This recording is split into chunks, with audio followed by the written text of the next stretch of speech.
ସମସ୍ତେ ତ ଚାହିଁଥାନ୍ତି କି ସେମାନଙ୍କ ପାଖରେ ଧନ ଥାଉ, ମା ଲକ୍ଷ୍ମୀଙ୍କ କୃପା ସେମାନଙ୍କ ଉପରେ ସର୍ବଦା ରହିଥାଉ, ସେମାନଙ୍କ ଘରେ ମା ଲକ୍ଷ୍ମୀ ସର୍ବଦା ବାସ କରନ୍ତୁ। ଆଉ ଯେଉଁମାନଙ୍କ ଉପରେ ମା ଲକ୍ଷ୍ମୀଙ୍କ କୃପା ରହିଥାଏ ସେମାନଙ୍କ ଜୀବନରେ ତ ଧନ, ସୁଖ, ସମୃଦ୍ଧି, ବୈଭବ ସବୁ ଭରପୁର ହୋଇ ରହିଥାଏ। କିନ୍ତୁ ସେଥିପାଇଁ କ'ଣ କରିବାକୁ ପଡ଼ିବ?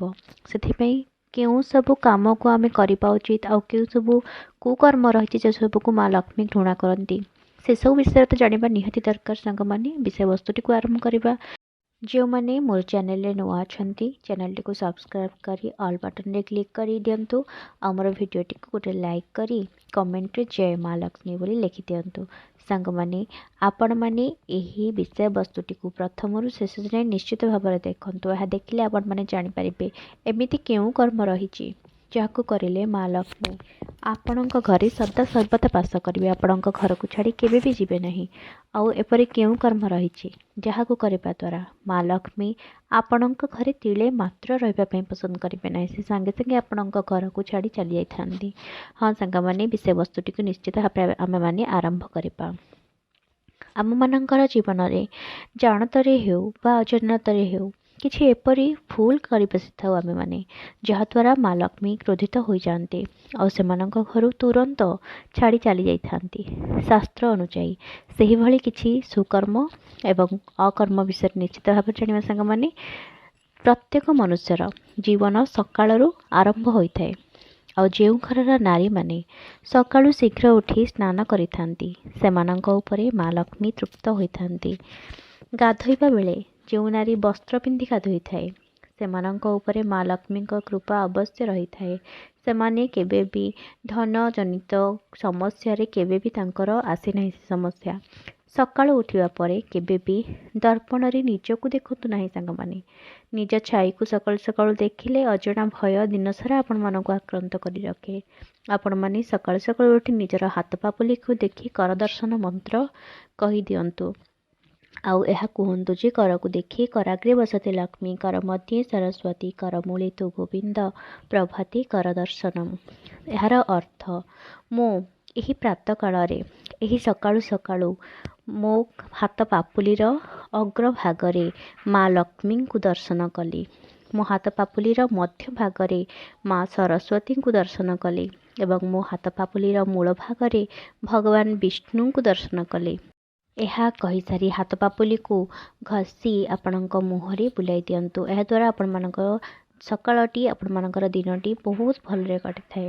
ତାପରେ ଗୁରୁଜନମାନଙ୍କୁ ପ୍ରଣାମ କରି ନିତ୍ୟକର୍ମ କରିବାକୁ ଯାଆନ୍ତୁ। ଯେଉଁମାନେ ସକାଳୁ ସକାଳୁ କେବେ ବି ନିଶା ଦ୍ରବ୍ୟ ସେବନ କରୁଛନ୍ତି ସେମାନଙ୍କୁ ନକାରାତ୍ମକ ଶକ୍ତି ଗ୍ରାସ କରିଥାଏ। ଆଉ କେବେ ବି କାହା ସହିତ ସକାଳୁ ସକାଳୁ ଝଗଡ଼ା ଜମାରୁ ବି ଲଗାନ୍ତୁ ନାହିଁ। ଆପଣମାନେ କାହା ସହିତ ଝଗଡ଼ା ଲଗାଇବା ପାଇଁ ଦିନସାରା ଚେଷ୍ଟା କରନ୍ତୁ ନାହିଁ କେବେ ବି, କିନ୍ତୁ ସକାଳୁ ସକାଳୁ ଯଦି ଆପଣ କାହା ସହିତ ଝଗଡ଼ା କରୁଛନ୍ତି ଆପଣଙ୍କ ଦିନଟି ବହୁତ ଖରାପରେ କଟିଥାଏ ସାଙ୍ଗମାନେ। ତେଣୁ ସକାଳୁ ସକାଳୁ କେବେ ବି ଝଗଡ଼ା କାହା ସହିତ କରନ୍ତୁ ନାହିଁ। ଯେଉଁ ଘରେ ସକାଳୁ ସକାଳୁ ଠାକୁର ପୂଜା କରାଯାଏ, ଯେଉଁ ଘରେ ସକାଳେ ସନ୍ଧ୍ୟାରେ ଶଙ୍ଖ ଧ୍ୱନି କରାଯାଏ, ଯେଉଁ ଘରେ ସକାଳେ ସନ୍ଧ୍ୟାରେ ଝୁଣା ଧୂପ ଦିଆଯାଏ, ସେ ଘରକୁ କେବେ ବି ମା ଲକ୍ଷ୍ମୀ ଛାଡ଼ିକି ଯାଆନ୍ତି ନାହିଁ ସାଙ୍ଗମାନେ। ଏହା କରିବା ଦ୍ୱାରା ଆପଣଙ୍କ ଘରେ ମା ଲକ୍ଷ୍ମୀ ସ୍ଥାୟୀ ହୋଇ ରହିଥାନ୍ତି। ଆପଣମାନେ ଏହାକୁ ନିଶ୍ଚୟ ମାନନ୍ତୁ।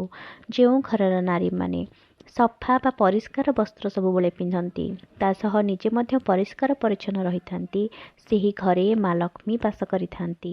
ସକାଳୁ ସକାଳୁ କାହାକୁ ଟଙ୍କା ଧାର କରଜ ଦିଅନ୍ତୁ ନାହିଁ ସାଙ୍ଗମାନେ। ଏହା କରିବା ଦ୍ୱାରା ମା ଲକ୍ଷ୍ମୀ ଆପଣଙ୍କ ଘରୁ ଚାଲି ଯାଇଥାନ୍ତି। ଘରକୁ ଓଳେଇ ସଫା କରିବା ପରେ ଅଳିଆକୁ ନେଇ ବାହାରେ ପକାଇ ଦିଅନ୍ତୁ। ମୁଖ୍ୟ ଦ୍ୱାରରେ କିମ୍ବା କୌଣସି କୋଣରେ ମଇଳାକୁ ଜମା କରି ଜମାରୁ ବି ରଖନ୍ତୁ ନାହିଁ।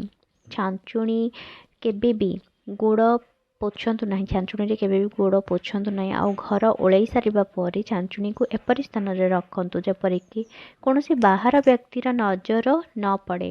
ଆଉ ଏହା ଯଦି ଆପଣମାନେ କରୁଛନ୍ତି, ଆପଣମାନେ ଏହି କଥାକୁ ଯଦି ମାନୁଛନ୍ତି, ଛାଞ୍ଚୁଣିକୁ କେବେ ବି ଗୋଡ଼ ଲଗାଇବେ ନାହିଁ। ଗୋଡ଼ ଲଗାଇଲେ ବିଷ୍ଣୁ କରିବେ, ଛାଞ୍ଚୁଣି କେବେ ବି ଗୋଡ଼ ଲଗାଇବେ ନାହିଁ, ମା ଲକ୍ଷ୍ମୀଙ୍କର ଅପମାନ ହୋଇଥାଏ।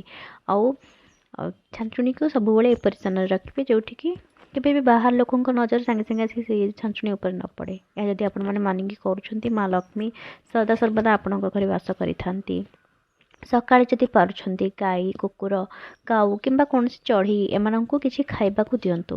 शास्त्र मतरे जो घर को सकाळु सकाळु गाईटी पाद रखी थाए आउ से जदि से घर भोकिला फेरी थाए किसी न खाई न खुआई आपण मैंने फेराई दूसरी यह लक्ष्मी माँ बहुत बड़ अपमान होता है और माँ लक्ष्मी आपण क्रोधित होता जदि जीवन में प्रतिष्ठा लाभ करने चाहते जदि समस्त ऐश्वर्य पाइबापी चाहते तेरे प्रतिदिन सकाळु स्नान पर सूर्य देवता एवं माँ वृंदावती को जल अर्पण करंतु। सांग माने प्रतिदिन घरे गीता भागवत पाठ करवा उचित। शास्त्र अनुजाई जो घरे सबुदिन गीता पाठ करा जाए से घरे केबे भी चोरीर भय न थाए से घरर सबु सदस्यंकर उन्नति हुए से घरर सबु नकारात्मक शक्ति दूरेई जाई थाए।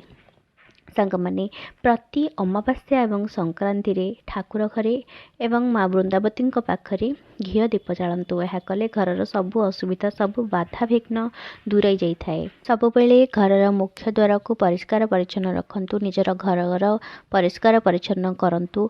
आउ घरे बुढ़ियाणी बसा रखापी दिंतु नहीं। घरर मुख्य द्वार आगरे केबे भी चप्पल जूता एसबू रखापी दिंतु नहीं। माँ वृंदावती को जो स्थापना करिसेंती से चारिपाख केबे भी मैला होगाकू दिंतु नहीं असना होगाकू दिंतु नहीं। माँ वृंदावती को जितेबाला जल अर्पण करुछंती से जल केबे भी माँ वृंदावती उपरे ढालतु नहीं। वृंदावती जो लगी वृंदावती माँ को मूल ही जल अर्पण करंतु। जितेबाला सूर्य देवता को जल अर्पण करुछंती ध्यान दियंतु जो जल अर्पण आपण माने करुछंती से जल जमती आपणक पादरे न पड़े आपण जमती से जल को न मारंती से प्रति ध्यान दियंतु। जो घरर सदस्य माने समस्ते एकाठी बसिकी खाई थांती से घर को केबे भी माँ लक्ष्मी छाड़ी जाई न थांती। से घरे सर्वदा माँ लक्ष्मी माँ अन्नपूर्णा वास करि थांती। जेतेबेले संग माने परिबा एवं फल चोपा को आपण माने डस्टबिन रे पकाई दउछंती ताहा जमर भी करंतु नाही। से सब को डस्टबिन रे न पकाई गछ मूले दे दियंतु। एहा करिबा द्वारा वाणिज्य व्यवसाय रे उन्नति होइथाए।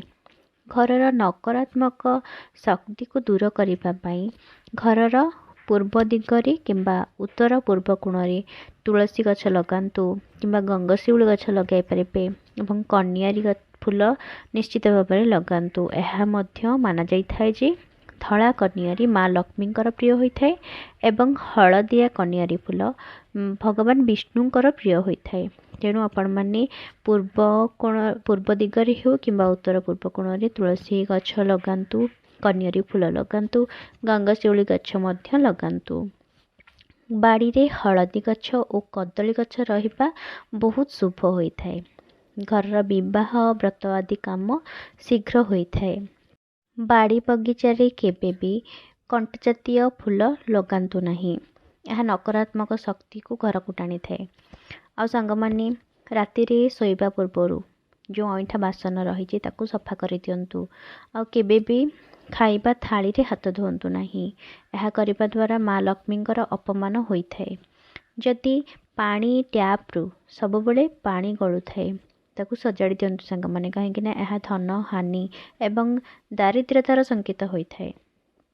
लुण को आपण माने जेतेबेले हाथ रे काहाकू देउछंती केबे भी कपड़ा रे पोछंतु नहीं किंबा हाथ छिंचाड़ंतु नहीं।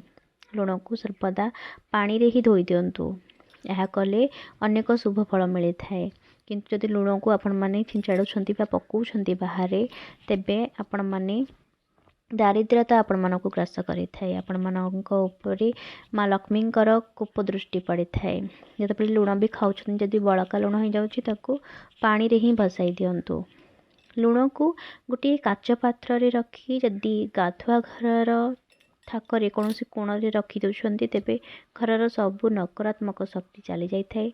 आउ एही लुण को जदि आपण माने बदलाइबा पई चाहूछंती सप्ताह रे थरे लुण को से जो लुण आपण पात्र रखछन ताकू पानी रे पकाई अलग लुण भरी आपण माने रखी पारिबे। आ संग माने सप्ताह को थरे पानी रे अल्प किछि लुण पकाई घर पोछा मारंतु। यह करिबा द्वारा घरर सबु नकारात्मक शक्ति मध्य दूराई जाई थाए। संध्या समय गड़ी जावा परे केबे भी संध्या दियंतु नहीं। आ जो घरे सब बेले झुणा धूप दिया जाए से घर को माँ लक्ष्मी बहुत पसंद करती। झुणा धूप ଏବଂ ଦୀପ ଏସବୁ ଦେବାଦେବୀଙ୍କର ଅତି ପ୍ରିୟ। ଆଉ ମା ଲକ୍ଷ୍ମୀଙ୍କୁ ଏହା ସବୁ ବହୁତ ପସନ୍ଦ। ତେଣୁ ଆପଣମାନେ ଘରେ ସବୁଦିନ ଝୁଣା ଧୂପ ନିଶ୍ଚିତ ଭାବରେ ଦିଅନ୍ତୁ। ଯଦି ଘରକୁ ପ୍ରବେଶ କରିବା ମାତ୍ରେ ଚିଡ଼ଚିଡ଼ା ଲାଗୁଛି କିମ୍ବା ଅଶାନ୍ତି ଲାଗୁଛି କିମ୍ବା କାହା ଉପରେ ବିନା କାରଣରେ ବିରକ୍ତ ଲାଗୁଛି, ତେବେ ଜାଣନ୍ତୁ ଆପଣ ନିଜ ସହିତ ନକାରାତ୍ମକ ଶକ୍ତିକୁ ସାଙ୍ଗରେ ନେଇକି ଆସିଛନ୍ତି। ତେଣୁ ଆପଣମାନେ ବାହାରକୁ ଯାଇ ଗୋଡ଼କୁ ଧୋଇ ଘରକୁ ପ୍ରବେଶ କରନ୍ତୁ ଆଉ ଧ୍ୟାନ ଦିଅନ୍ତୁ ଯେପରି କୌଣସି ଅଂଶ ଆପଣଙ୍କ ପାଦର କୌଣସି ଅଂଶ ଯେପରି ଓଦା ନ ହୋଇ ରହିଯାଏ, ଏହି ପ୍ରତି ଧ୍ୟାନ ଦିଅନ୍ତୁ। ଯଦି ପାଦ ଧୋଇଲା ବେଳେ ପାଦର କୌଣସି ଅଂଶ ପାଣି ନ ପଡ଼ି ରହିଯାଇଥାଏ, ସେହି ସ୍ଥାନ ଦେଇ ଶନିଗ୍ରହ ପ୍ରବେଶ କରିଥାନ୍ତି। ଏହା ମଧ୍ୟ କୁହାଯାଏ ଯେ ଏହା କରିବା ଦ୍ୱାରା ମା ଲକ୍ଷ୍ମୀ ମଧ୍ୟ କ୍ରୋଧିତ ହୋଇଥାନ୍ତି। ଶାସ୍ତ୍ର ଅନୁଯାୟୀ ନଳରାଜାଙ୍କର ଏହି ଭୁଲ ପାଇଁ ତାଙ୍କୁ ଧନ, ରାଜ୍ୟ, ସ୍ତ୍ରୀ, ପୁତ୍ର ସମସ୍ତଙ୍କୁ ହରାଇବାକୁ ପଡ଼ିଥିଲା। ଆଉ ତାଙ୍କ ସ୍ତ୍ରୀ ଲକ୍ଷ୍ମୀଙ୍କ ବ୍ରତ କରିବାରୁ ସେ ସବୁକୁ ଫେରି ପାଇଥିଲେ। ସାଙ୍ଗମାନେ ଆପଣମାନେ ଏଥିପ୍ରତି ମଧ୍ୟ ଧ୍ୟାନ ଦିଅନ୍ତୁ। ଗୋଡ଼ ଧୋଇଲା ବେଳେ, ପାଦ ଧୋଇଲା ବେଳେ ଯେମିତି ସବୁ ପାଦ ଆପଣଙ୍କର ଓଦା ହୋଇଥାଏ, କୌଣସି ଅଂଶ ଓଦା ନ ହୋଇ ରହିଯାଏ, ସେଥିପ୍ରତି ଆପଣମାନେ ଧ୍ୟାନ ନିଶ୍ଚିତ ଦିଅନ୍ତୁ। ଘରର କବାଟ, ଝାଡ଼ୁ, ପିଢ଼ା ଏସବୁକୁ ଗୋଡ଼ରେ କେବେ ବି ଆଡ଼ନ୍ତୁ ନାହିଁ, କାରଣ ଏହା କରିବା ଦ୍ୱାରା ମା ଲକ୍ଷ୍ମୀ କ୍ରୋଧିତ ହୋଇଥାନ୍ତି ଏବଂ ଆପଣଙ୍କର ପିତୃପୁରୁଷଙ୍କର ଏହା ଅପମାନ ହୋଇଥାଏ। ତେଣୁ ଆପଣମାନେ କେବେ ବି ଏହାକୁ କରନ୍ତୁ ନାହିଁ। କବାଟକୁ, ଝାଡ଼ୁକୁ, ପିଢ଼ାକୁ କେବେ ବି ଆପଣମାନେ ଗୋଡ଼ରେ ଆଡ଼ନ୍ତୁ ନାହିଁ। ବ୍ରାହ୍ମଣଙ୍କୁ କେବେ ବି ଅସମ୍ମାନ କରନ୍ତୁ ନାହିଁ। ଗୁରୁଜନମାନଙ୍କୁ ସମ୍ମାନ ଦିଅନ୍ତୁ। ସମସ୍ତଙ୍କୁ ଭଲ ବ୍ୟବହାର କରନ୍ତୁ। ମିଠା କଥା କୁହନ୍ତୁ। ଏହା କରିବା ଦ୍ୱାରା ମା ଲକ୍ଷ୍ମୀଙ୍କ କୃପା ଆପଣମାନେ ପ୍ରାପ୍ତ ହେବେ।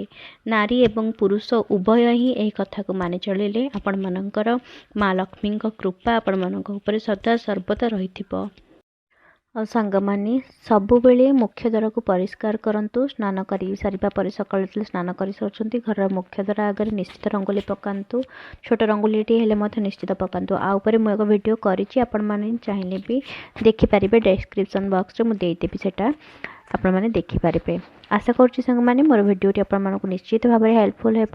ଆପଣମାନେ ଯଦି ମୋର ଭିଡ଼ିଓକୁ ଭଲ ଲାଗିଥାଏ ଆପଣମାନଙ୍କୁ ଗୋଟିଏ ଲାଇକ୍ କରନ୍ତୁ, ନିଜର ପ୍ରିୟଜନମାନଙ୍କୁ ସେୟାର କରନ୍ତୁ ଆଉ ମୋର ଚ୍ୟାନେଲକୁ ସବସ୍କ୍ରାଇବ୍ କରିବା ପାଇଁ ଜମାରୁ ବି ରହିଲେ ନାହିଁ। ଆଉ ଏକ ନେକ୍ସଟ ଭିଡ଼ିଓ ଆପଣମାନଙ୍କ ପାଇଁ ନେଇକି ଆସିବି। ସେତେ ପର୍ଯ୍ୟନ୍ତ ବିଦାୟ ଦିଅନ୍ତୁ। ରହିଲି, ନମସ୍କାର।